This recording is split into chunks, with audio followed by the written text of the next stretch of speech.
Hello, and welcome to Breast Cancer Conversations, a podcast brought to you by survivingbreastcancer.org. I am Laura Carfing, breast cancer survivor and founder of survivingbreastcancer.org, a nonprofit organization providing community, education, and resources to empower those diagnosed with breast cancer and their caregivers from day one and beyond. So welcome to Breast Cancer Conversations. I am so excited to be speaking with Dawn Aegle, who is a survivor of 11 years from her diagnosis. And, a lot of times on Breast Cancer Conversations, we talk to experts in the field, oncologists, medical professionals, women and some men who are newly diagnosed, people who are living with a terminal disease of stage 4. And it's kind of rare that we actually get to speak with someone who has been diagnosed and has gone through those major milestones of hitting the 5-year mark, hitting the 10-year mark. So we're going to dive right in and talk about all things survivorship. Welcome to the conversation.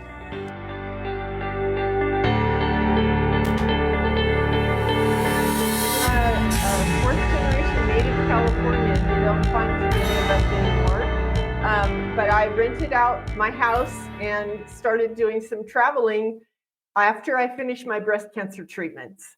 And I can share a little bit more about the why with that a little later. But I traveled for about close to 5 years, I think.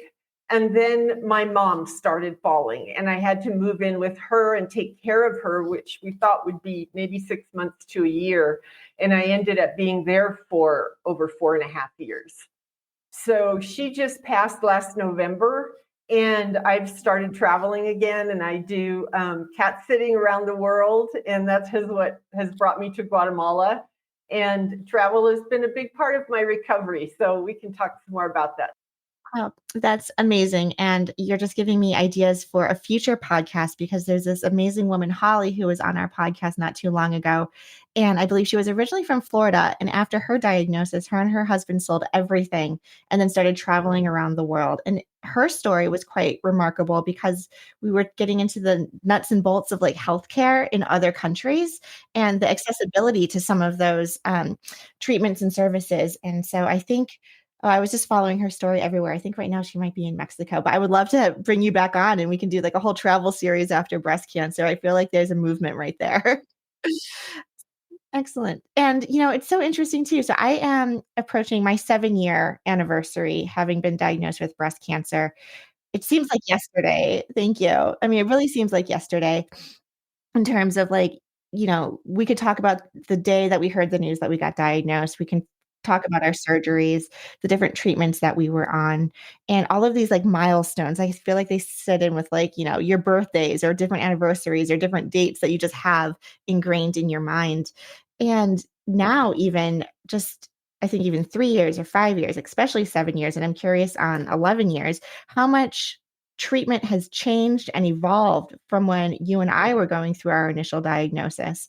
And so that's one of the things we're actually getting ready to go to the San Antonio Breast Cancer Symposium conference.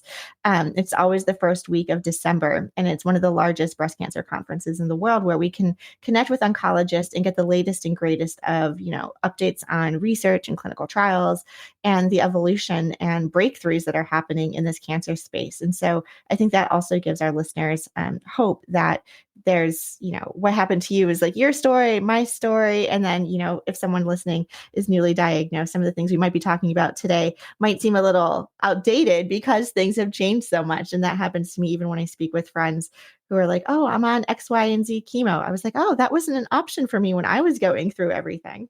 Or the toxicity of drugs that I was on is no longer the standard of care because there's something better for somebody. So and just give some historical context and preface in terms of our experiences, which I'm excited to dive into.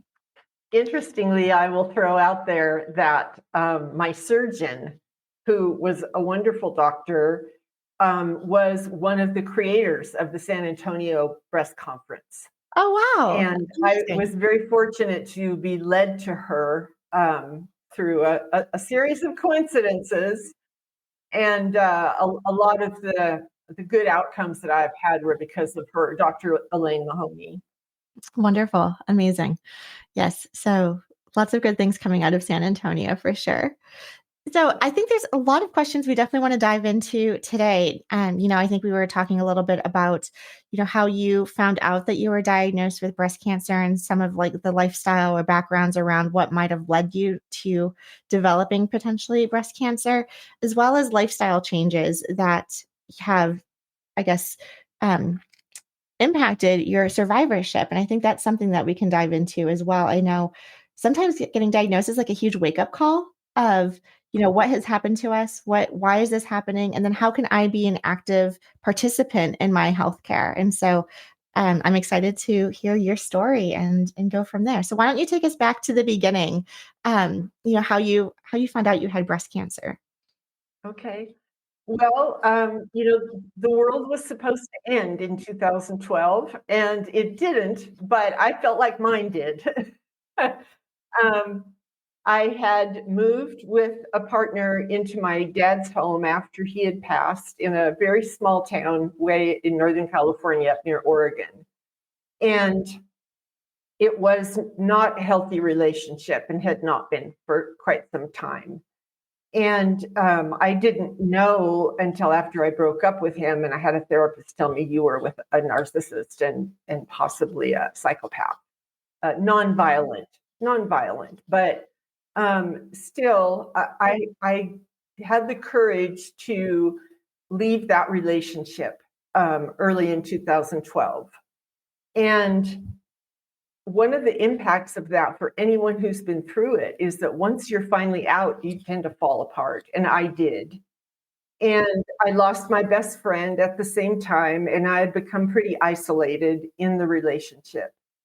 And so I felt like there wasn't really a whole lot left of me. I had a lot of grieving to do. I realized I hadn't had the emotional space to grieve my dad. And I had to grieve the loss of this relationship that I had so much hope for, that I had been in for over 9 years. And I realized in that time alone that the biggest loss that I'd had was of myself. And I really felt like an empty shell. I didn't know who I was. And at that time, because I had been with my dad when he passed, and I remember him telling me, Chris, Dawn, I just want to die. And I said, I know, Dad. And he took his last breath and passed. And he was pretty healthy and cognizant up until the end. But I remember, and that had been about a year and a half before that. And I was in such a bad state. I don't believe in ever hurting myself, but I prayed, God, if you could take me quickly just because I asked, like you did with my dad, I'm ready to go. Because I couldn't foresee a future that I cared about living. I just felt like I would be ghost walking through the rest of my life. And I was 60 years old at the time. And it was only a few months later, I had to leave that town. It was a small town and there was stalking going on. And so I came to stay with my daughter for a few weeks. And then I was going on. I had reserved a month in Mexico to kind of decide what I was going to do next. And it was at that time I got my breast cancer diagnosis. And I almost did get treatment. I just thought, well, I was ready to go a few months ago, and God's given me a little more time. But I realized in retrospect that my prayer was answered, but I was given the time to change my mind. And what happened to me is that gradually, as I went through the process, so anyone who's had breast cancer knows, it's not like what we tend to think of before we've had cancer, which is, oh, it's a horrible diagnosis, you've got to get in and get surgery right away. There are all these steps that happen along the way. And as I went through the decision-making process of those steps, I had been to a surgeon in the town where I lived in Central California, and he was recommending a mastectomy and potentially a double mastectomy because I'm small breasted naturally. And I remember him leaning forward and telling me, "We can make you look really voluptuous." And I was in an emotional state where I was like, "I don't care about that." You know? Yeah. And so I already had this trip to Mexico planned. I was supposed to leave a week from when I got the diagnosis. And I had such bad hematomas from the biopsies, um, that he said they couldn't do surgery anyway because they had to do an MRI first, and they couldn't do the MRI until the hematomas had gone down. And so he said, "Go enjoy your time in Mexico, and then we'll hit it hard when you get back." Well, when I got back and we did the MRI could not find the cancer. And he told me it doesn't matter because the lab report shows that you have invasive lobular cancer.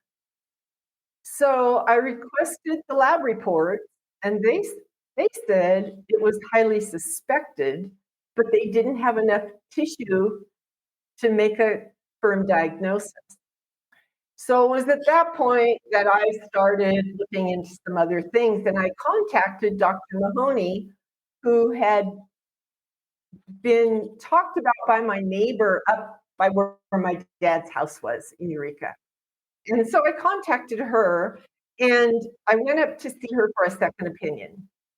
And she was so thorough. She was wonderful. She gathered all my records for the last 20 years. And when I got up to see her, she said, "I agree with you." She said, "I don't believe in removing body parts in order to make a diagnosis." So she was telling me where to tell the surgeon where to cut and everything. Well, I knew that was not going to go over real well. So she was recommending a surgical biopsy to confirm the diagnosis. And I asked her, "Can you do this?" And she said, "Well, I'm on my way to the San Antonio Breast Conference." So I was hoping to fit the surgery in by the end of the year because my insurance company had canceled my insurance because it was the year that we were switching over to Obamacare starting on January 1st of 13. And because I had an individual policy, they were able to cancel it. So I didn't know anything about Obamacare, what the coverage would be. I knew I couldn't get any other insurance. And so while I had my previous policy, I wanted to try to fit it in. So we did that on December 17th when she got back from the conference. And it turned out that I did have cancer, but the biopsy had all clear edges. And so I didn't have to lose any lymph nodes, and they just changed the name of it from a surgical biopsy to a lumpectomy.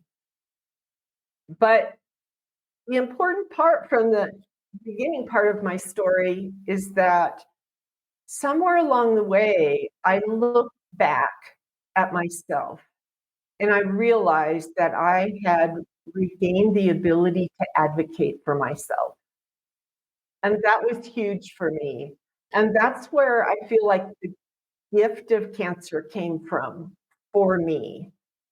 It's like I had something else to put my mind on, and I ended up researching, and I did. I had to, make choices to get treatment, to try to find a second opinion, and all those, steps along the way. So it really has turned out to be a blessing for me. And as you mentioned, I have made some lifestyle changes that have helped. But before we go into those, I will say that I felt like there were three main reasons of why I ended up getting cancer in the first place. And by identifying those, it helped me know what I needed to change. And one of them, of course, was just the stress of the relationship and the breakup. And it's stress, from everything I've read since then, usually is a huge factor in cancer of any kind. And leaving the relationship was the right thing to do, even though I didn't know I had cancer at that point and it caused a lot of stress. It was definitely the right thing to do for my life and my recovery. The second thing is also lack of sleep, which I think is huge. Our bodies repair during sleep.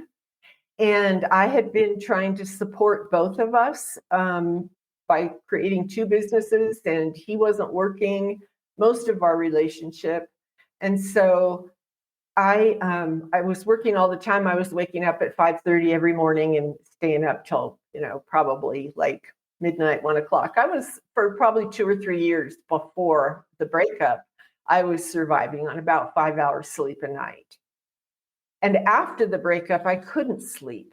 I would wake up in the morning with a flood of, I think, cortisol and adrenaline going through my body, and it didn't really go away. And I had trouble falling asleep at night. When I did, I'd sleep for maybe 2.5 hours. And then I would wake up for several hours more. And sometimes that would be it. And sometimes I'd get another hour to an hour and a half in. But that went on for several months. And so I think that was a huge part of it. But the third part is something that at the time I had cancer was not documented. And it has been at this point. And that is that I had my close friend did not live near me, and she had been going through a really tough divorce.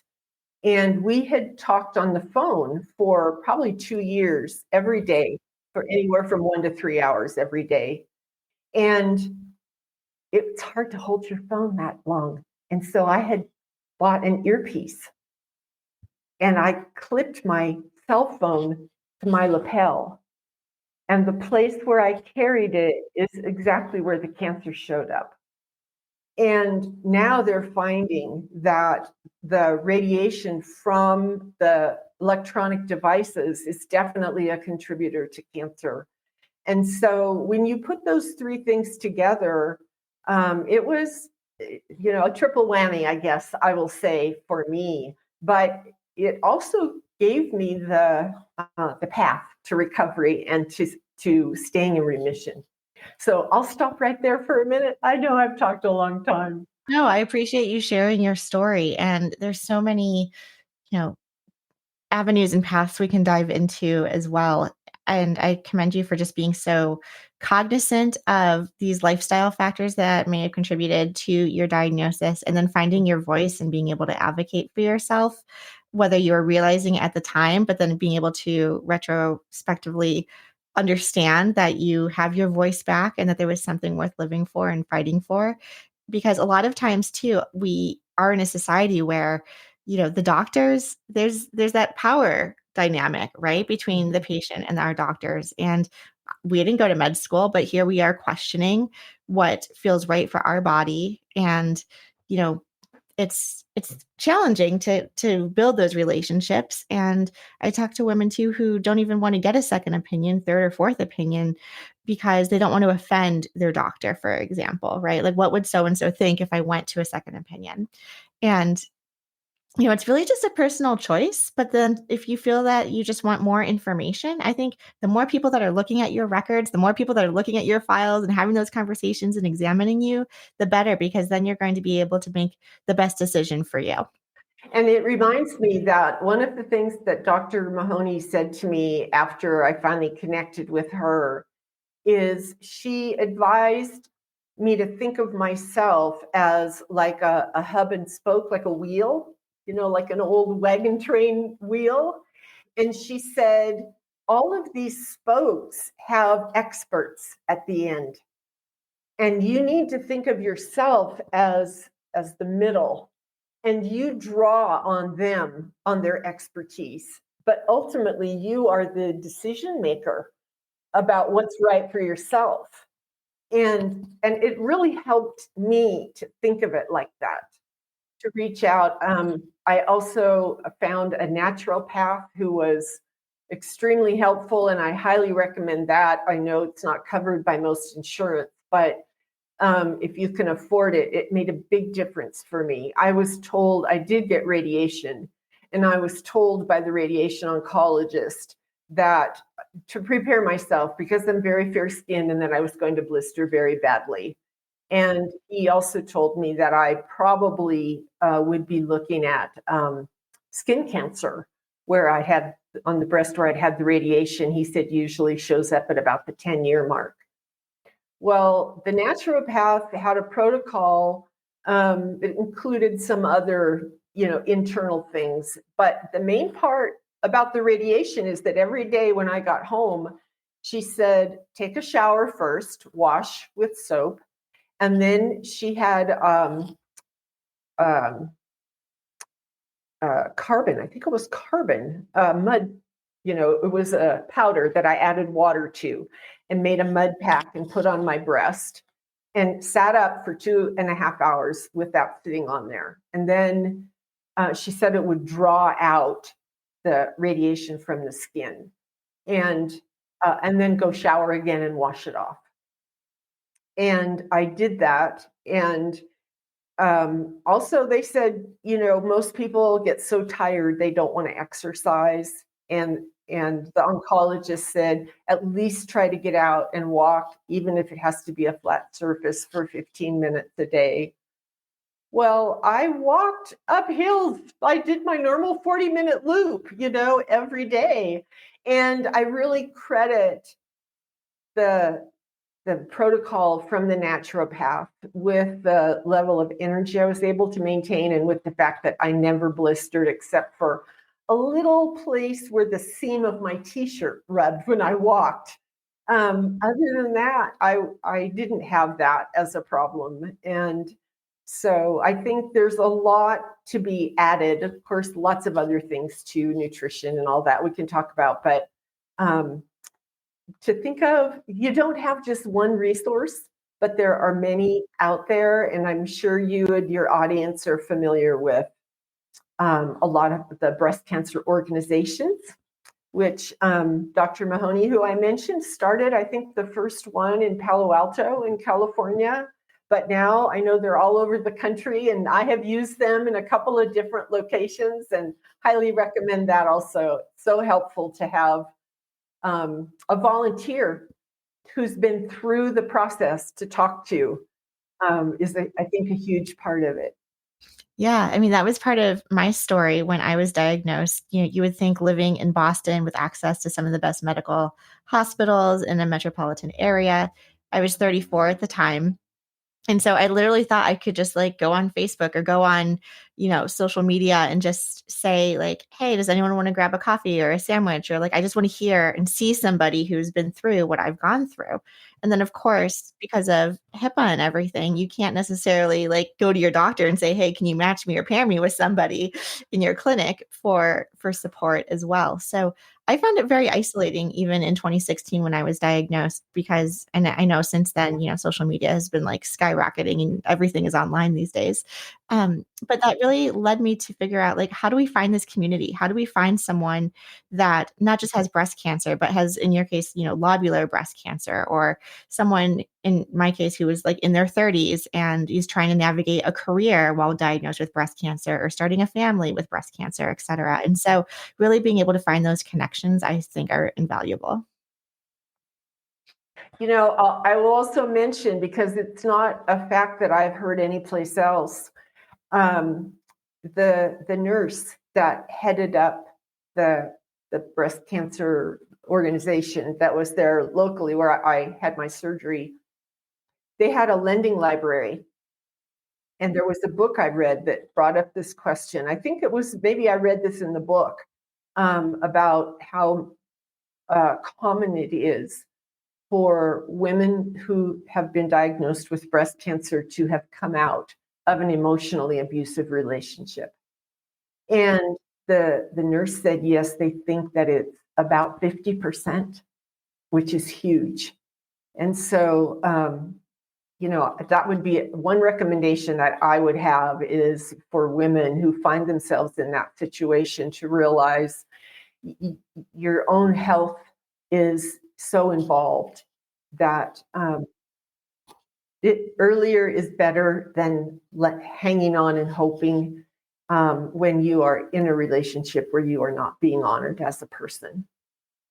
That's such a really important point. We just did a podcast at the time of this recording. It hasn't been released yet, but coming soon. And maybe we'll bring you back. There's all these like nuggets to like bring you back for like second and third podcast on.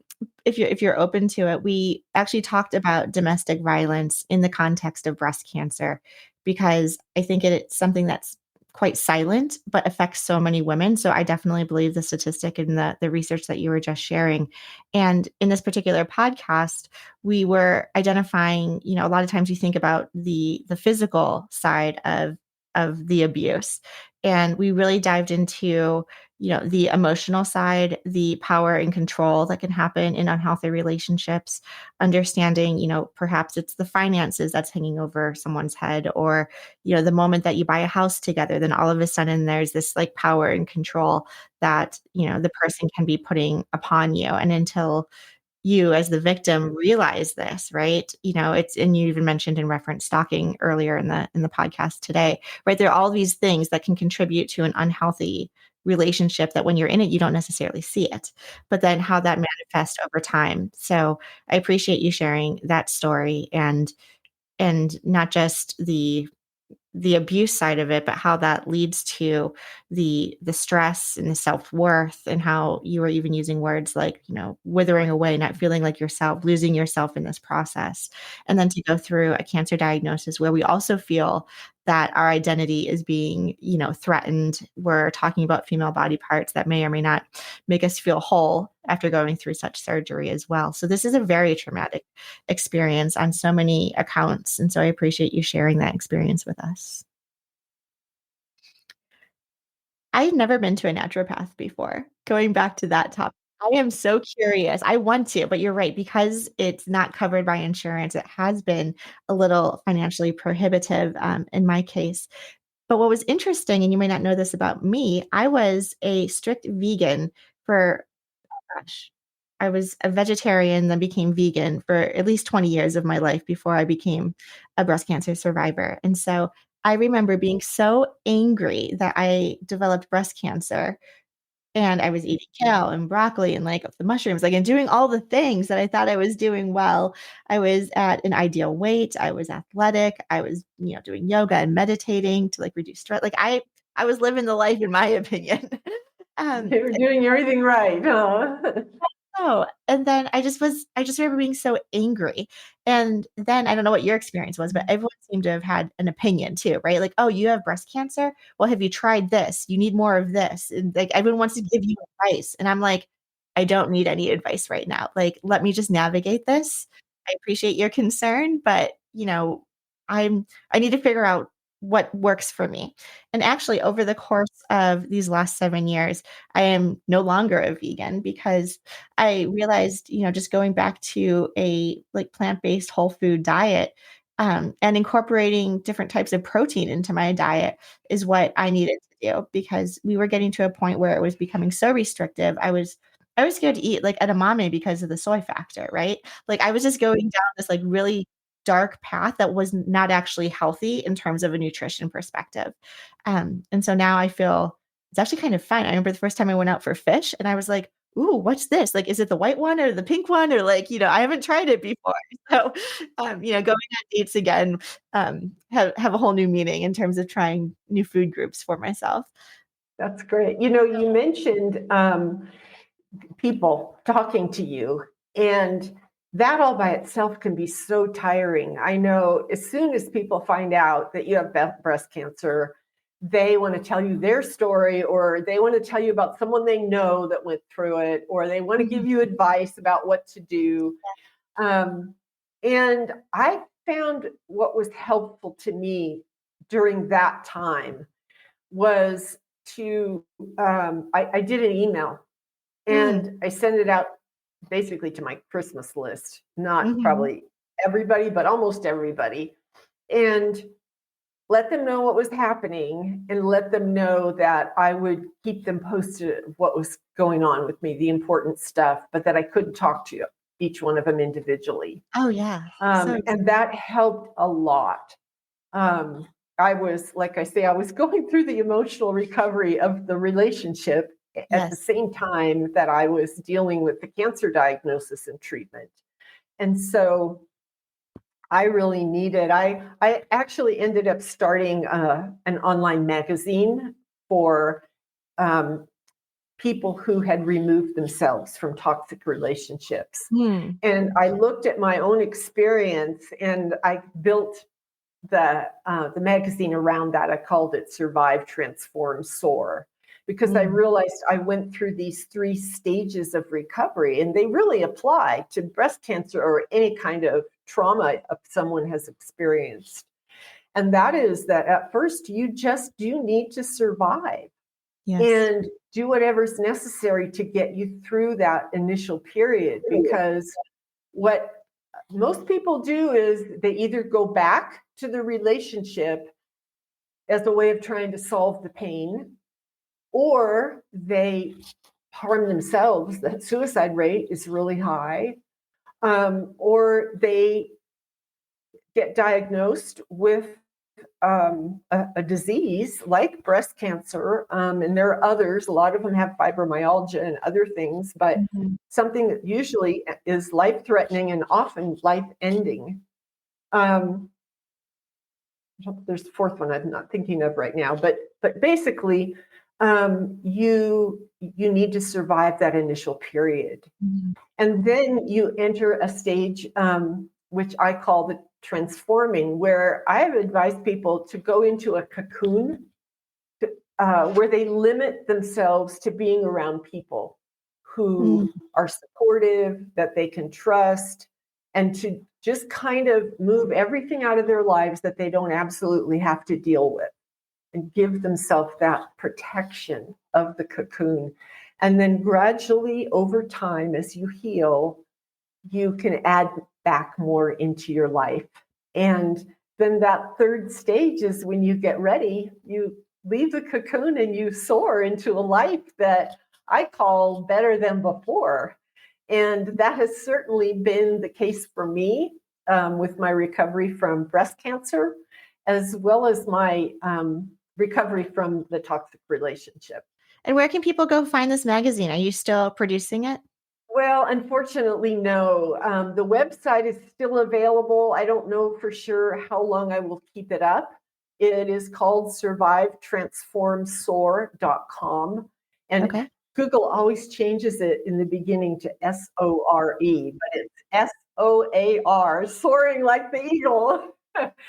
and and that's still available. I had to stop publishing the magazine after I moved in with my mom, because I found out she had Alzheimer's, and I had a weekly deadline, and the pressure was killing me of trying to do both.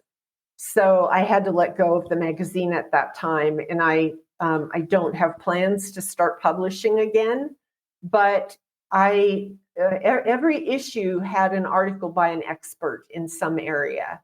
And those articles, the magazines themselves are not there, which have a lot of my own stories and things in there, little helpful tips. But the expert articles are all available online, on the website. And so if someone is interested, it's not obvious, but at the very bottom of the homepage, or probably every page, there is a link that's for previous articles. And that will take people, there are, I don't know, a couple of hundred on there, I think. And from a lot of different kinds of areas that help with healing that are important for breast cancer as well. The health part, the financial part, the meditation, a lot of things that deal with self-care. So it's a good resource. Well, thank you for sharing that. We'll put that in the show notes when we release the podcast. So for anyone who's interested, they could check out that website and those articles from the experts. And so, you mentioned self-care, and that is such an important piece of any journey. Like you don't have to be diagnosed with cancer or go through a toxic relationship, but just like taking care of yourself. And I don't know if it's just like us as women that we like feel like we just have to do a million things all the time and take care of everybody else in our lives. But then how do we honor ourselves so that we have the energy to then give out to the world and to the universe again? And so you were talking about some of your not just lifestyle changes, but also like some of like your nutritional changes as well. Has that like led into some self-care and just more like overall health and wellness in your world? Yes, one of the things that my surgeon told me as I was making the decisions about whether to take an aromatase inhibitor, which I did, but then I stopped after about 10 months. Um, and I won't go into all the reasons for that unless you're really interested. But as a result of, pardon? I had some concerns about that. Yes. And also, she explained to me, and it made so much sense, that the the greatest effects happen in the first 2 years, and most of it is in the first year. And after the first 2 years, you've already received like 97% of the benefits or something. Might have even been more than that. But the pharma companies recommend you stay on for 5 years, and we all understand by now why that might be. And they're even talking about 10 now. But she also told me that when you are on the aromatase inhibitor, you lose about 40% of your bone mass in the first year. And I could feel some of those effects starting already. I would get out of bed and I would hobble because of uh, the pain or inflexibility in my ankles. And that eventually went away completely. It took probably about a year after I stopped the medication. Um, but yeah, I did have some concerns. The volunteer that I talked with at the breast cancer organization had been a backpacker, and she was in a wheelchair for the most part by then. When she walked, she was walking with those clamps on your arms that give you pulls. Um, that was the result of her use of the medication. And although that may not happen to everyone, it's just one data point. I thought that my uh, my case was, um, I don't know what I want to say, minor enough or something that I took the risk. Yeah, and I think that's exactly what it is. It's like weighing the pros and cons and what works best for you in consultation with your medical team. But at the end of the day, like you said, it's your decision. And so, one of the things that we haven't talked about, but, just for like listeners just to be aware of is, what stage of breast cancer were you diagnosed at? What are their characteristics? If you're triple positive or just ER positive and HER2 negative, has it spread to the lymph nodes? What is your lifetime risk? I mean, there's so many factors that go into these choices. And so, you know, being whether you're staying on an aromatase inhibitor or evaluating quality of life and or even some of the other longer term side effects such as osteoporosis. I know some women who are on tamoxifen also have to be aware of like endometriosis and other types of cancers, right? So you're just like, okay, I'm surviving breast cancer, but like what else? And then how is this really impacting my day to day and what I want to do? So I appreciate you sharing those details as well. Sure.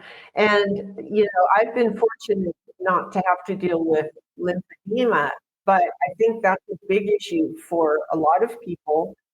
And the doctors, at least at the time I was going through it, most of them were not really up to speed, I'll say, on that.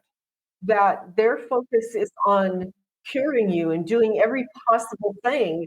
And they don't see lymphedema as a big deal. But for those who get it, it's a huge deal. And so just becoming self-informed, which again, the breast cancer organizations are really helpful with, I think, that you, for the rest of your life, you really need to inform, like, no, I don't want blood drawn or my blood pressure taken on that side, things like that, that they help save you a big issue. I always joke, kind of, because you have to laugh, otherwise you cry. But I actually have lymphedema because I had my lymph nodes removed. And I'm like, you're either managing to the extent so you don't get lymphedema, or you're managing it because you have lymphedema. Either way, like you're just managing. So yeah, no, I appreciate that.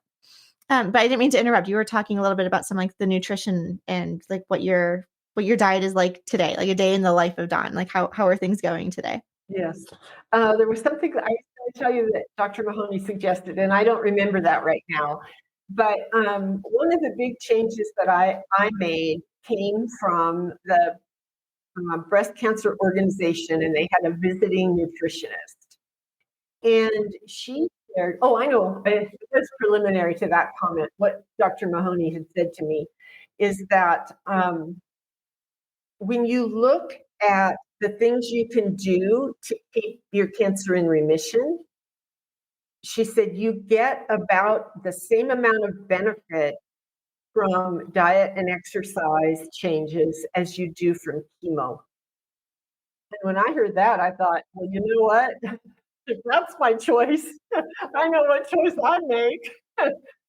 And it's about a third. I think she said you improve your chances of staying in remission by about a third by getting chemo, and about a third by the diet and exercise changes. And so I had that information kind of in the back of my mind. And then I was going to a group, like a kind of a support group type of thing for young women with breast cancer. And I was at 60, I was the oldest one. And they had a nutritionist come in and speak to our group at one point. And she said that of the dietary changes that you make, you get about 80% of the benefit by eating, either eliminating beef or eating only organic beef, and the same with dairy, either organic or eliminate, because of the hormones that are fed to the cows. And if you can avoid that, you gain about 80%. And I have stuck to that religiously. And then, of course, the other side of that is the avoiding the pesticides. And I'm sure that you have had someone advise your listeners before that they can go online and find the top 10 foods not to eat unless you get them organic. I think there's a top 10 also that you don't need to have organic, but that information is easily accessible out there. And I think that helps too. Yeah, and some of the ones that surprised me were grapes and apples.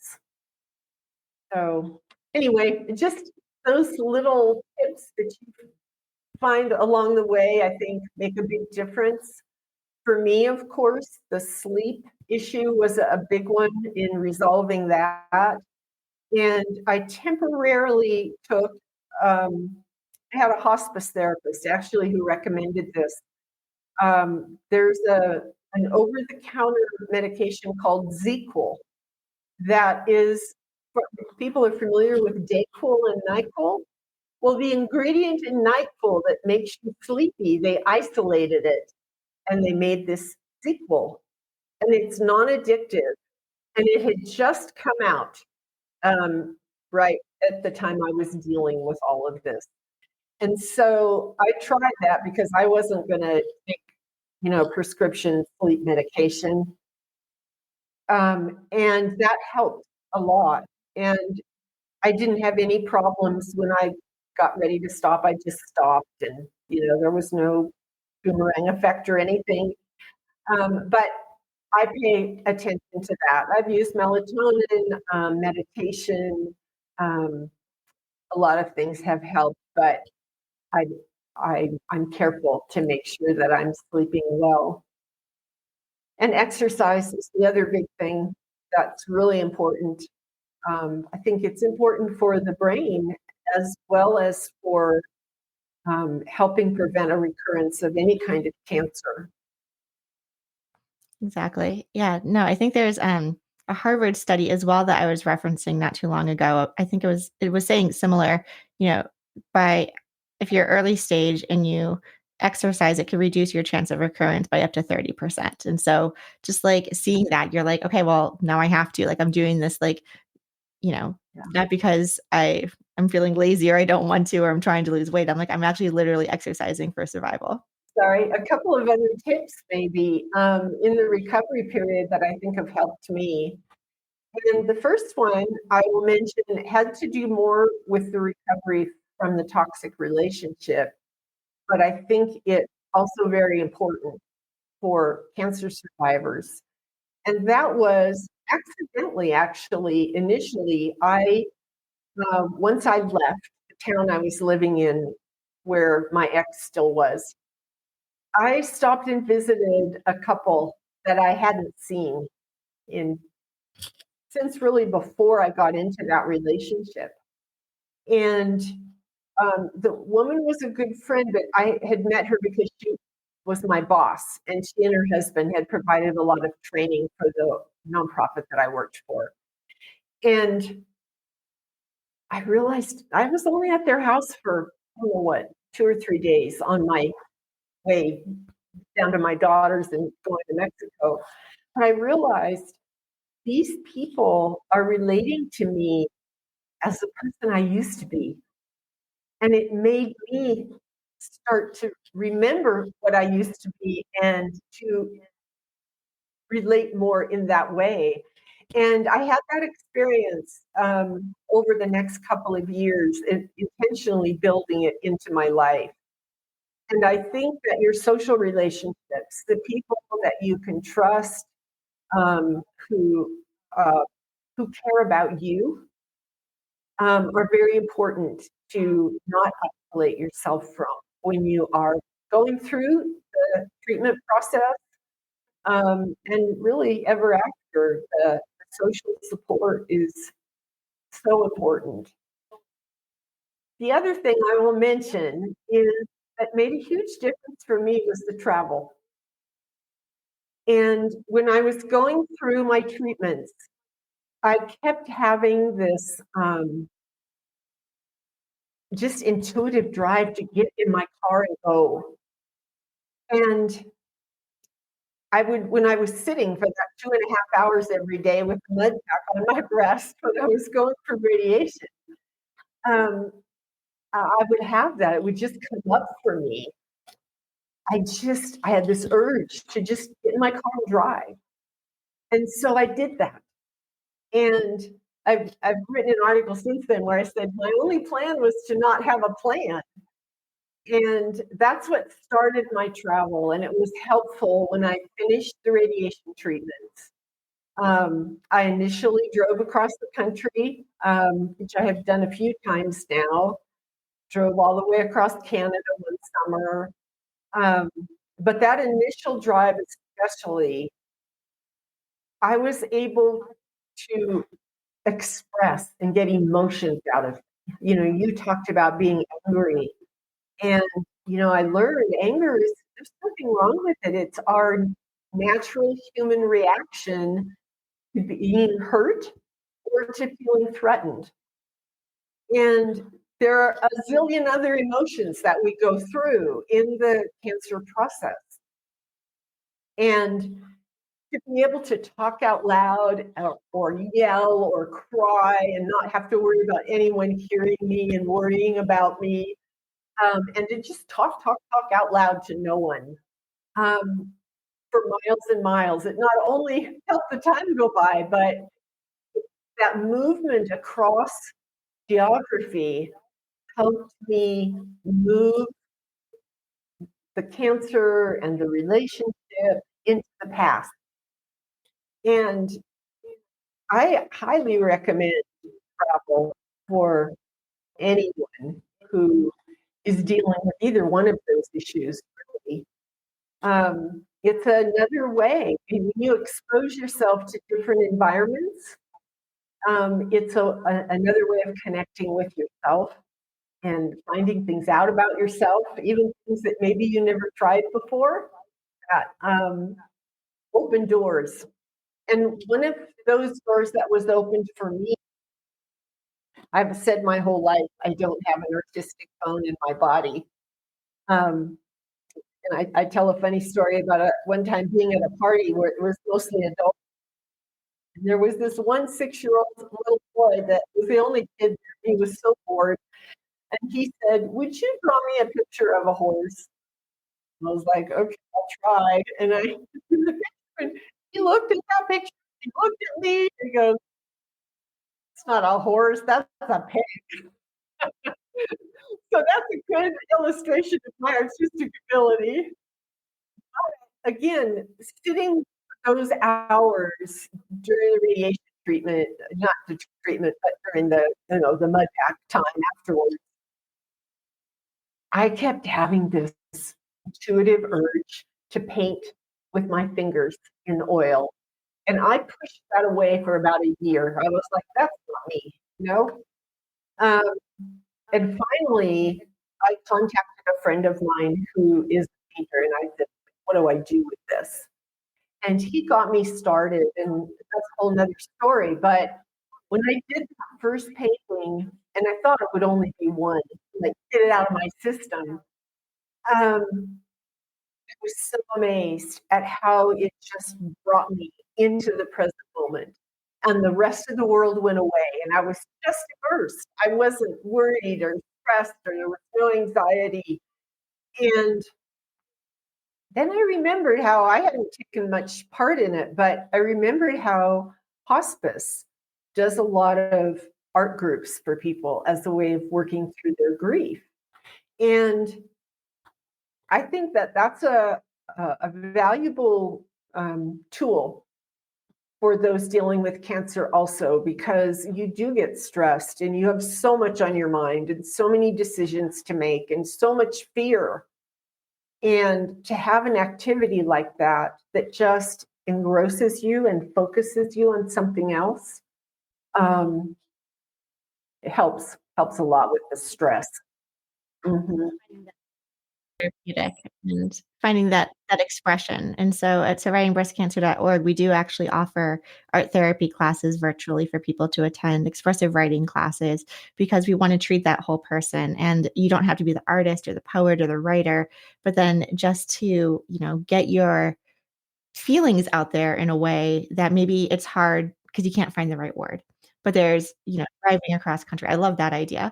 But like these ways of just, empowering yourself to give yourself that time, whether it's, a 5-day road trip or however long it's going to take to drive, or just that hour on a Zoom with other people who have gone through. Well, Dawn, I really appreciated this conversation, your stories, you being so vulnerable and sharing so much of your personal life, and then also all of the tips and recommendations for our listeners, so that they can feel empowered and, advocate for themselves and get out and walk and feel good and all of those great things. So thank you for taking the time today to be on Breast Cancer Conversations.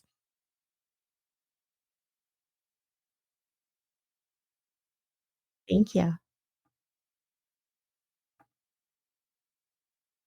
Thank you very much. I'm happy to be here, Laura, and enjoyed the conversation as well. And thank you, everyone, for listening to our show. I would like to acknowledge that all of the information on our podcast are from personal experiences and are not a substitute for professional medical advice. You should always contact your medical care team. If you're looking for specific topics or would like to be a guest on our show, please feel free to reach out to me. My email is laura@survivingbreastcancer.org. Until next time, keep on thriving.